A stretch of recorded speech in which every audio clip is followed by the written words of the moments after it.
Hey, fellow comic book fans, and welcome to episode number 10 of the Brazen Bull's weekly comic book podcast, where every Wednesday we weigh in on comics so you can decide what to read and what not to. I'm your host, Charlie Chipman, and with me, as always, are my co hosts, Dave Robbins Hello, friends. and Ben Peterson. Hello.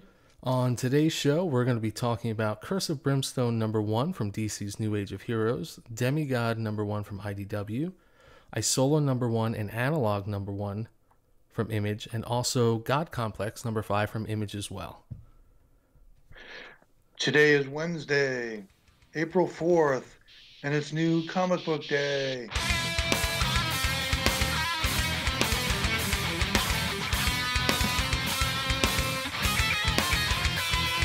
All right, guys, so welcome back.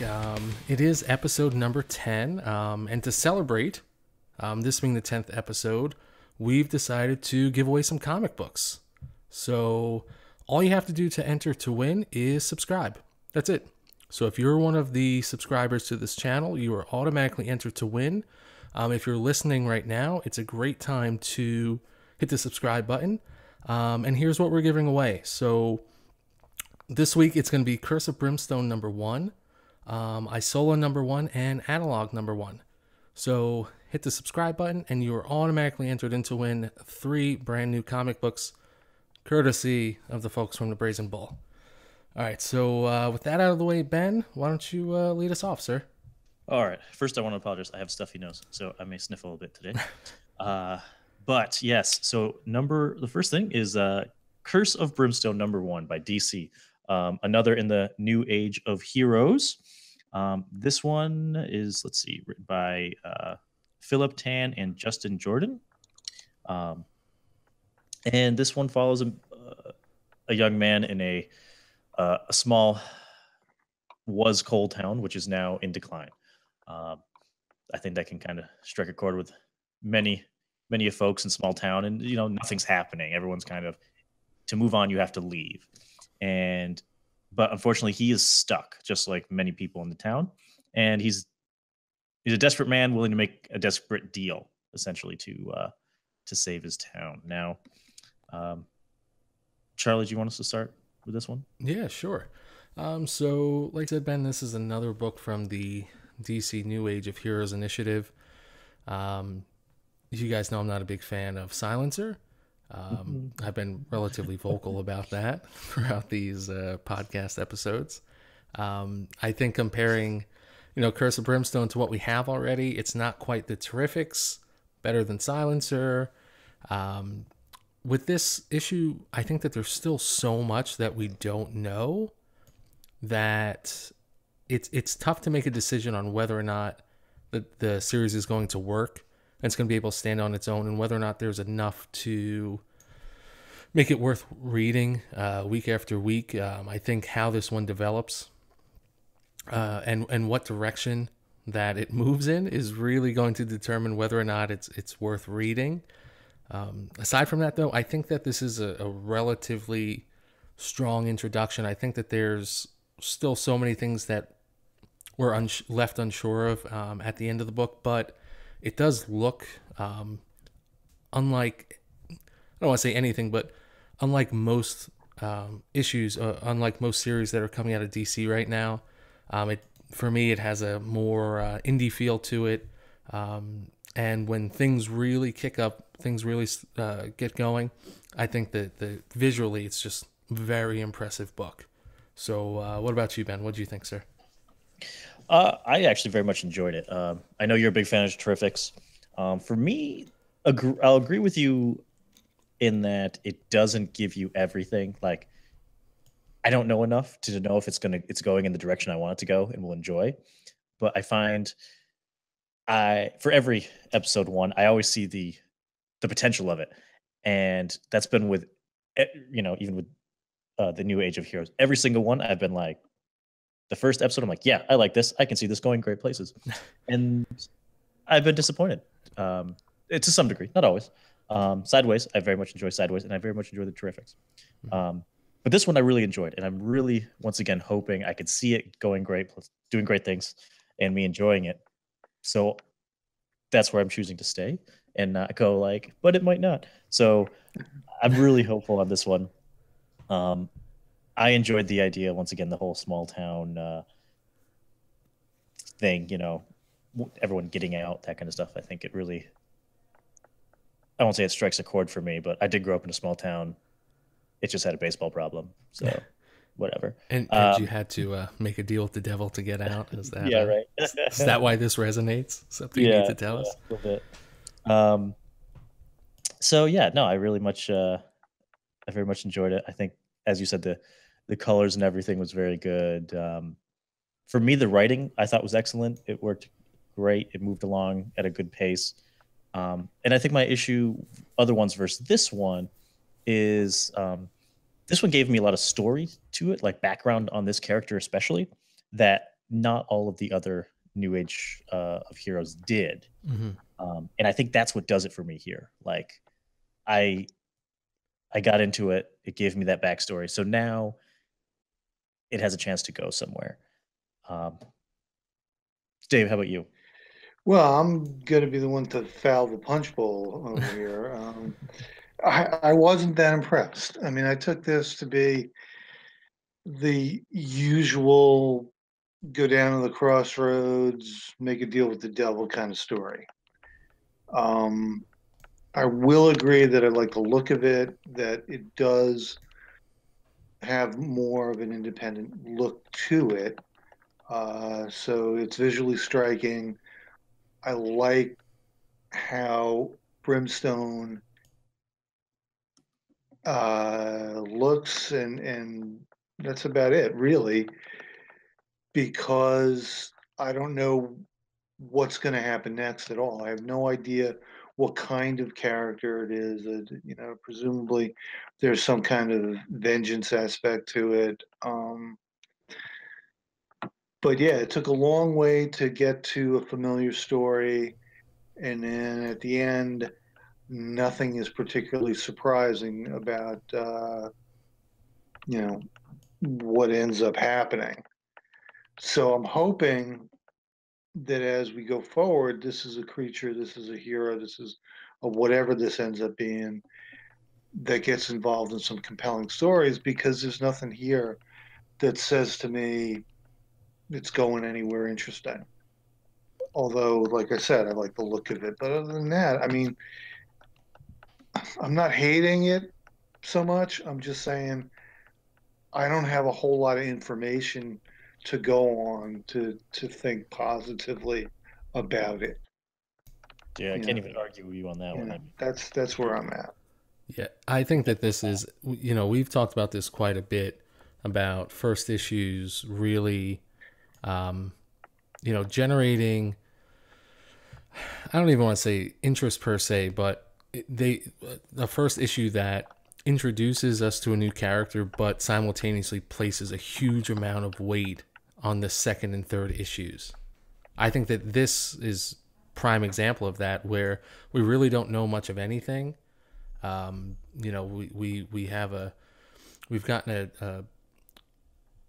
I don't even want to say it's a close look, but a closer look than we had at, say, Damage, starting off. There's potential for this to develop into something great, but at the same time, we don't really even have that much going on. Like, the story really just started in issue number 1, and I think it is hard to judge, whether or not this is going to be a good series based off of this issue. So with that said, I mean, I'm definitely going to read issue number 2. I'm sure you guys are too. This isn't one that I'd say, based off the first issue, it's not worth going into. I think that there's at least enough interest generated to say, yeah, let's wait until the story, really picks up some, before we agreed. I have some decide. hope for this one, Yeah. like I said, but my also hope, and Dave has a tendency to say, it has the book has to stand by itself, Yeah. and I'm going to take that from you, Dave, because Yeah. it's absolutely right with this new age of heroes that they need to stand by themselves. And I Mm-hmm. think they're relying a little too much on the fact that they are in this big DC universe and that they can use these other characters that they can Yeah. bring in. And I, unfortunately, not to, put down any comic, but I think that was Damage's big problem necessarily. Was that the big heavy hitters came in too quickly and didn't give enough backstory about the individual character. That's what I'm hoping this fixes by giving us all this backstory. And I'm hoping they don't bring in any other characters too quickly, and it builds this character and then can slowly work into that. Well, I want to find out whether I'd like this guy or, root against him before somebody else comes around, where I have to decide whether I want them to smash this guy or team up with him. It's just let me figure it out first before you bring in the other people that I'm already, predisposed to like.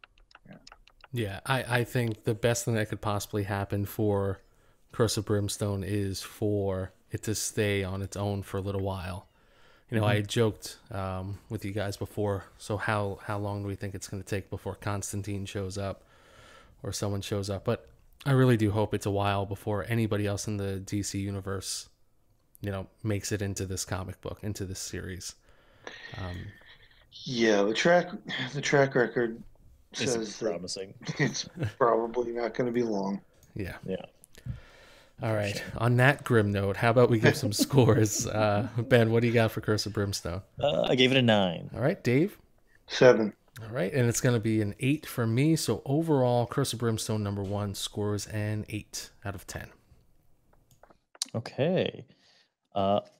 So one from IDW is Demigod #1. We actually have quite a few #1s tonight. Demigod #1, written by Ron Mars. Is that right? Nice to spell your name. Mm-hmm. So yeah, this one is where essentially a loser gets superpowers in a way, and is the embodiment of Hercules anew. So this guy, he's kind of I don't even want to say a punk. He just really is a loser. He's just like got nothing going on in his life, and he's a douchey neckbeard. Yeah, he really is, and so yeah, and then he's given these powers and big honking powers. I personally was on the fence about this one. It wasn't a bad story, for starters. It's got some classic artwork, I would say, like comic book artwork, which was nice, but there was just something about it. How about you guys? What do you think?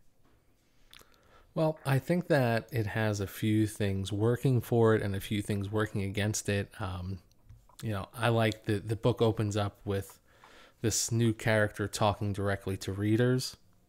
I dig the whole Deadpool thing. It's a breath of fresh air when it happens, and it really doesn't happen too much. I mean, I don't even know the last time. I think that's what keeps it fresh, though. Yeah, it's not overly used. Exactly. It doesn't happen all the time. I do appreciate seeing that from time to time. Our protagonist here is maybe a little bit douchier than Tony Stark, perhaps intentionally, he's difficult to like, but there's a certain charm in being a asshole superhero that I can get behind. But the midsection of the book, when there's a little bit of action, didn't really work for me. The issue succeeds as being the origin of Demigod, but beyond that, it didn't really do too much for me. So, Dave, what do you think, sir? Well, I mean, the hero itself is the annoying one, and the guy who becomes the hero was kind of a loser. So you've got two negatives, and the two negatives kind of make a positive in the story as far as the story goes, because there's something unusual going on. And as the story progresses, there's a lot more going on than this guy is aware of, either as his, as his civilian type persona or his hero type persona. And that's great, because neither one of these characters are really going to be able to do a good job coping with whatever comes next. And I'm interested to see what happens with that. Yeah. He's fairly incapable in any way to deal with whatever it is that's been put in front of him. and I'm looking forward to seeing how he fails about it. Yeah, yeah. I mean, you kind of hit the nail on the head there. I do want to see Demigod mess up and kind of get everything wrong. I thought that maybe it was a bit of a stark jump from loser to super powered buff, you know buff guy who doesn't mind speaking his mind directly to strangers. But I guess that's what happens when you go from normal guy to godlike physique. Mm-hmm. After having in a second. But yeah, there is some good potential here. I think that the more outlandish and the stranger the plots are, the better it's going to be. Because like I said, Dave, I just want to see Demigod fail and wind up in these interesting pickles. Yeah. Yeah, I think that's their. I mean, I don't know. It's only the first one, but I feel like that's what they have to shoot for to like make it work with his attitude. Yeah, Like that stark contrast, like that immediate jump. Yeah, this is how he's got to be, and then he's got to find himself in some sticky situations of his own making. yeah, exactly. Because I feel like this almost works as if like Demigod was retired and he's kind of just telling viewers like his greatest stories. Mhm. Because I want to hear him tell me stories. Right. They have that going on. Like I said, there's that little bit of charm there that I do appreciate. It's by no means a unique voice, but it's an interesting one that I don't mind listening to in the midst of my, weekly comic book reading schedule. It was a nice change for me. But like I said, the midsection didn't really work for me. So yeah. So how about we give some scores? What do you got, Dave? I got 7.5 for this. 7.5. It's 7 for me. And Ben, what do you got? 7.5 as well. All right. So Demigod number 1 scores a 7.3 overall out of 10. All right. And good. Another number 1 is Isola from Image. We also have a couple Image ones in this one tonight. They well done, Image, this week. Well done. So Isola is well, to be perfectly honest, doesn't give you a whole lot of information to go off of. But the general idea, as I understand it, is there's this soldier bodyguard who essentially is protecting their emperor, I think it is, or I believe, or Queen. something like that. Queen. Sorry. Who's been turned into a tiger. And so they have to travel to the city to get some answers, which you want too. So, Dave, why don't you start us off? Well, I mean, this is another one of those books that starts out with the artwork taking the lead. Like the first 10 pages of it, there's barely any words, let alone dialogue. And there's also some question as to what's real and what's not real. So we're immersed in the art, and it's really moody and hypnotic, and there's a kind of peril and desperation going on here, and we don't know who to trust. And then there's a little turn to the story. So I think this is great. I mean, the worst part about it is we really don't know much about what's going on, and we don't really find out much about what's going on until the end. We just kind of get another layer of what do we know and who do we trust kind of thing. So this is a great start to something that really has a lot of epic potential really, I love the art. There's not much of a story yet other than like this questing kind of protecting the sovereign type of story. And we're finding little by little as we go along, and I'm liking it. I'm thinking that this could end up being pretty good. Yeah, there's definitely a good deal of potential here. It's an absolutely beautiful book. I love the opening, like you said, Dave. 10 or so pages with no words at all or practically no words. I really appreciate that. The emphasis that's placed on the visual storytelling aspects of books like this. Letting readers kind of just sit there and admire the illustrations and really spend time with the artwork. I think here, while we don't really have a firm grasp on what's going on, or even better, Dave, like I said, who to trust, who not to trust, what's real, what's not real, we definitely have a good feel for the story. And even though we don't have a depth-filled script, it's still an immersive reading experience because of that, because of the artwork, because of the look. I think it's very easy to fall in love with a story like this, especially once it gets going. To me, this kind of feels like a great animated film. It's starting off. It kind of evokes this sense of wonder, wonder and amazement, and that's what I really appreciate about it. Look, I want questions answered as much as the rest of you guys, but it's just, it left me feeling good.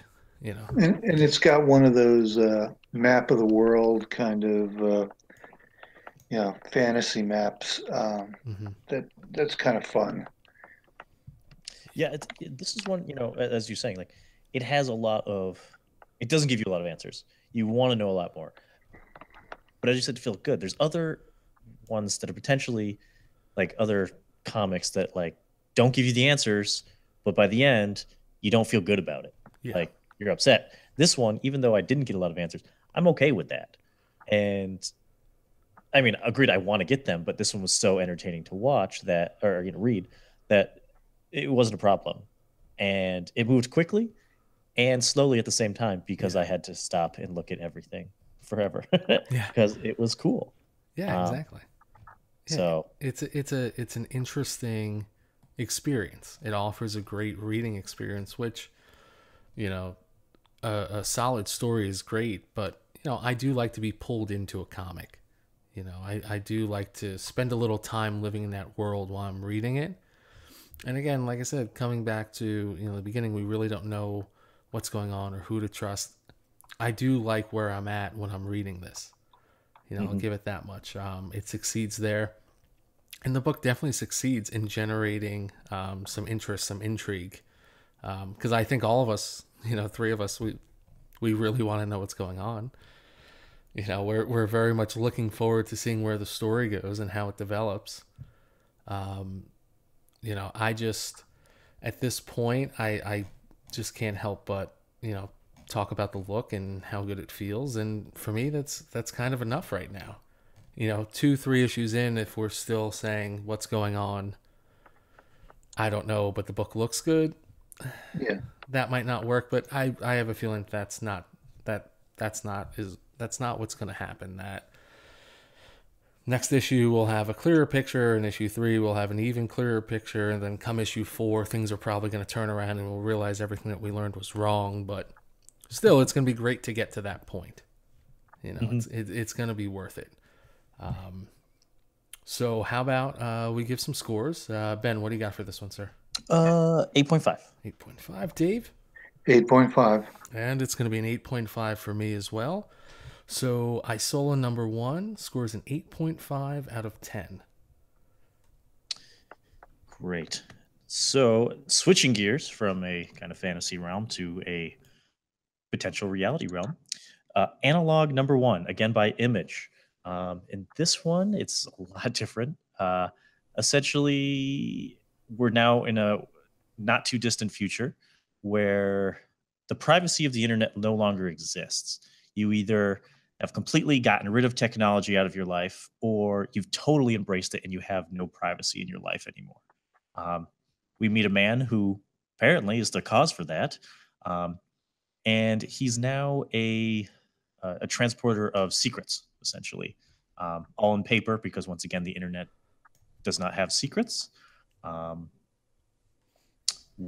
What do you guys think of this spin on reality? I like the spy aspect of it. It's very suspenseful. They set the scenes for the encounters with, let's say, opponents in really good ways. kind of filmic, kind of typical spy story ways. I just like the way it looks. I like the beat up look of the character. I like the damaged look of the world. Uh, he's not really a good guy, but doesn't really matter. The world has gone to hell, and you don't need good guys when the world is so terrible. He's also he's almost a necessary, not so good guy. Yeah. Yeah, it's definitely fitting. I mean, I like the setting and the tone and this new world that the story is taking place in. I think it's very interesting, and it's not far-fetched at all.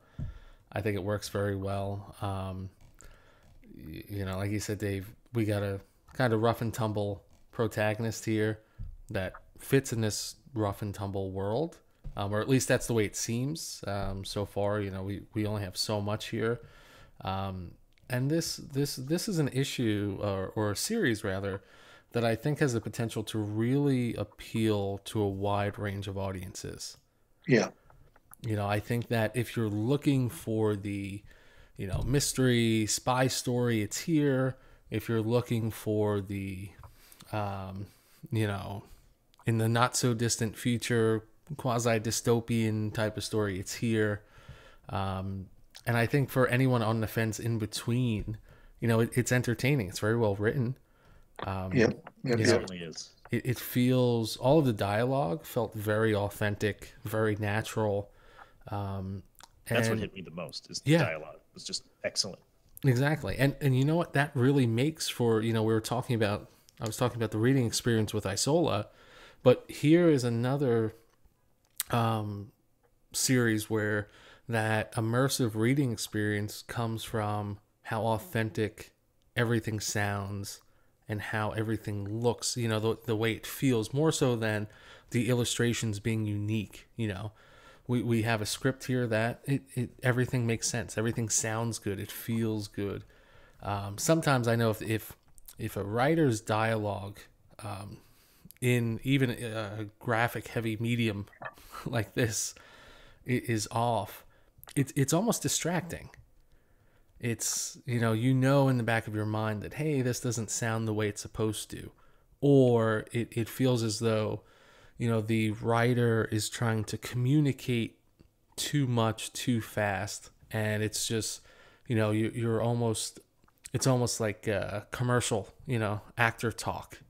It feels like they're spending too much time trying to get a message across and not focusing on whether or not people actually talk like this.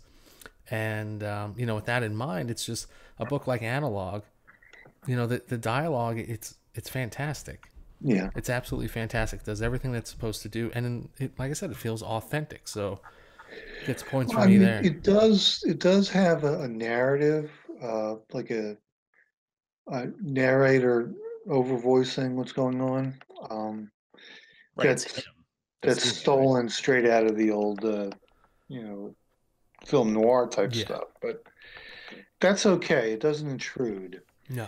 And that's going on while he's walking through the city, and the city is populated just by drawings of believable characters that aren't just in the frame, they're in the whole world. Like he's walking, like in one scene he's walking past a police officer in the street, and in another scene he's walking into a bar where there are different police officers, in the same kind of uniform, which I really like that kind of consistency throughout the whole world.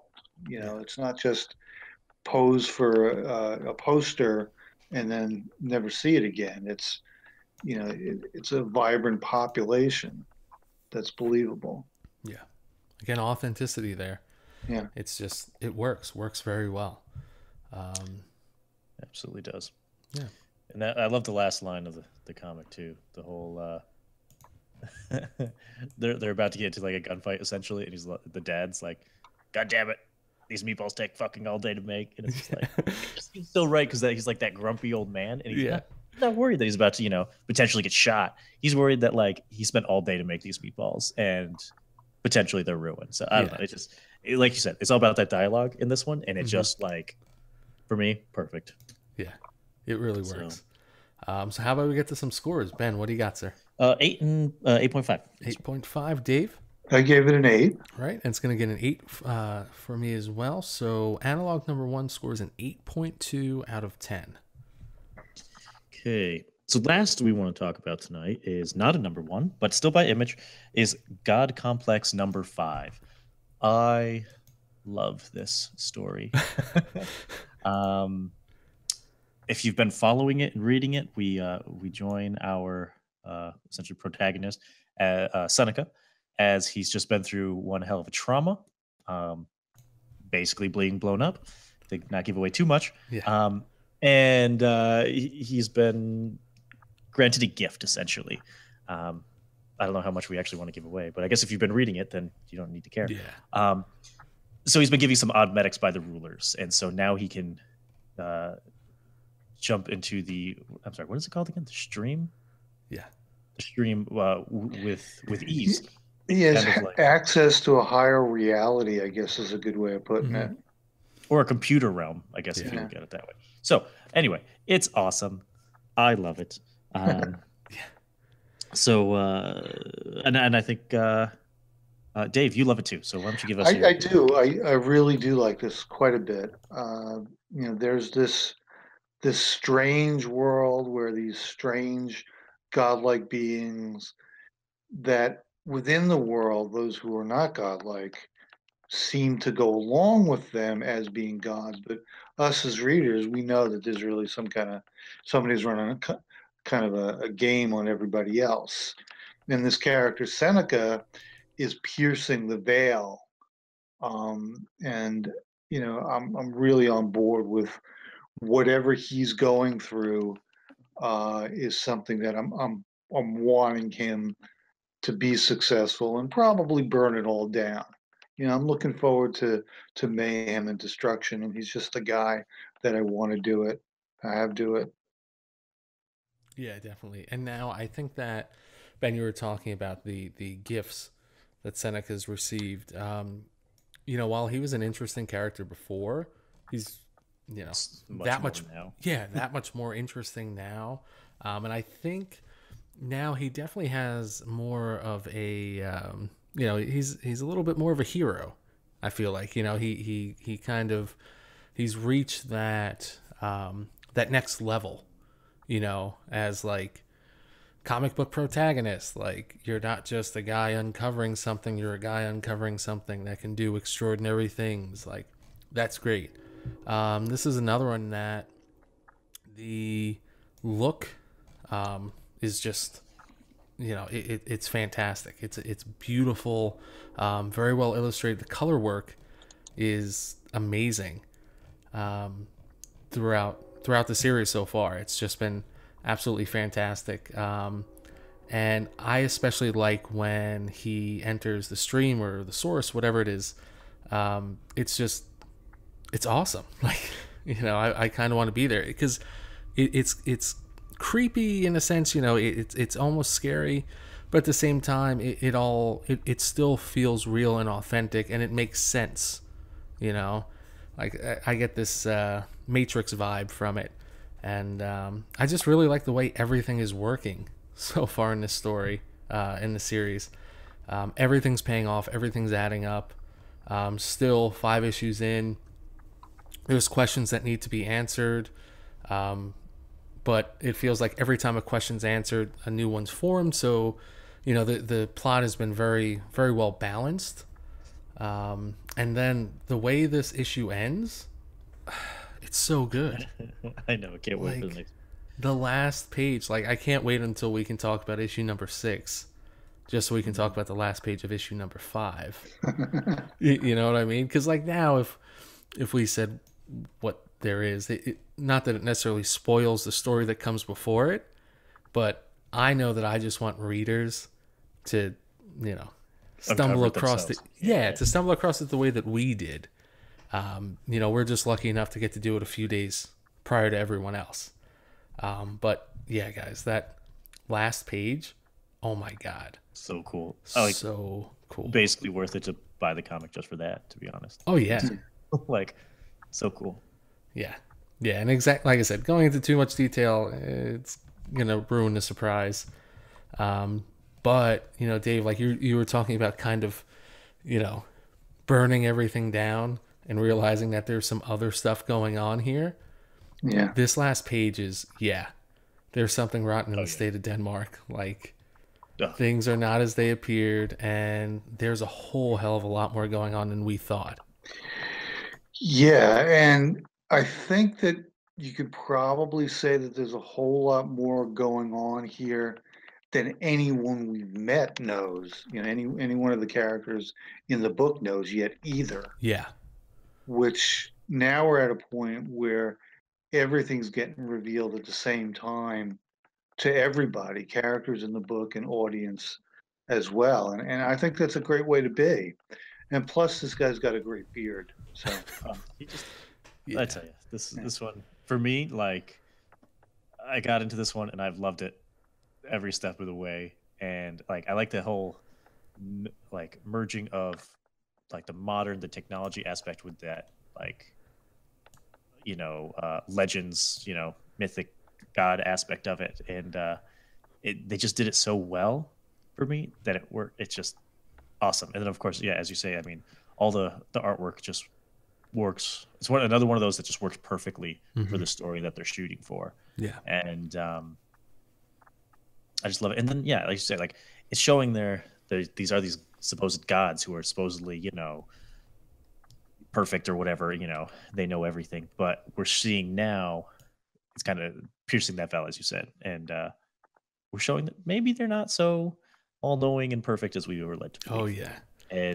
But once again, I like that aspect of it. Like, these gods aren't perfect. They're they have the same issues as men, kind of deal, in which the Greek gods, right? So then that's the idea behind the Greek gods, like, that they have the same failings as man. So yeah, so I love it. Yeah, I think that's something, great that you brought that up, Ben, that we've kind of been rooting for since the beginning of the series, is like the uncovering of the truth and taking the gods and, just knocking them a step down, I know that's what I've been looking forward to, because once they were introduced, I mean, I think it was kind of obvious that everything isn't the way it seems. And I'm just really waiting to get a, punch to the face and, get all that truth and just have a little bit more come out, which I think is going to happen very soon. yeah. We're definitely building to it for sure. Oh yeah. Yeah. We've been building up for quite some time. And now, like I said, it's so close. And I believe that issue number 6 is the end of the first arc, correct? Yes. That's my understanding, yeah. Yeah. So I think that this might be a good one to revisit once the trade comes out. What do you guys think? Yeah, I'd like to do that. Yeah. All right. Yeah. So you guys heard it here first. So give us a few weeks. Once the trade comes out, we'll have a God Complex special for you guys. But until then, how about we do some scores? I'm going to give God Complex number 5 an 8.5. Ben? Oh, I gave it a 10 without question. Yeah. I gave it an 8.5. All right. So overall, God Complex number 5 scores a 9 out of 10, which that's impressive. It's a very solid score. Yeah. So with that, our last book out of the way, how about we talk about our picks of the week? Dave, why don't you go first? This has been a tough week to do a pick of the week. I mean, usually I like to pick something that we haven't talked about, but we've really talked about all the best books that came out this week. But I'm gonna do a little bit of an outlier. I'm gonna go for Analog, even though it wasn't the one that had my highest score. I think it's the one that's got the widest range appeal. So I'm gonna go with Analog number 1 this week. Great. And Ben, what do you got, sir? Oh, well, as you said, it was tough. I mean, you obviously know my love of God Complex, so I'm always recommending that one. But I also read Batman White Knight, number 7. That's my recommendation. It continues on the Batman White Knight series, and it's an excellent one. I don't know how much I really want to talk about it, but it's good if you haven't read it. No, it's kind of showing a different side of Batman and dealing with his nemesis there, a Joker. So it's showing a different side of both of them, and it's really in a cool way. And the art has just been like mesmerizing for me. So that's gonna be my pick of the week: Batman White Knight, number 7. Good. So, all right. So there's no DC Metal book out. So what I'm gonna do is this is probably gonna be an interesting pick for me. You guys might be a little surprised, but my pick of the week is actually going to be an IDW title, and it is Sonic #1. Sonic the Hedgehog. This comic book is exactly what you think it would be. It's a whole lot of fun, and for me, you know, I read a lot of comic books. This was a breath of fresh air. This was a whole lot of fun. You don't have to think at all while you're reading it. You can just sit back and be entertained. And, you know, I was a Sega Genesis kid. I love playing Sonic, and, you know, any other time, you know, I have emulators and things like that. Getting to see Sonic the Hedgehog just puts a smile on my face. So my pick of the week, Sonic #1 from IDW. And with all of our picks, that concludes this week's show. So don't forget to hit the subscribe button. Remember, if you do subscribe to the channel here, you'll be entered into win 3 comic books this week. Curse of Brimstone #1, Isola #1, and Analog #1. And also like the video and visit thebrazenbull.com for more great comic book content. Until next week. Bye.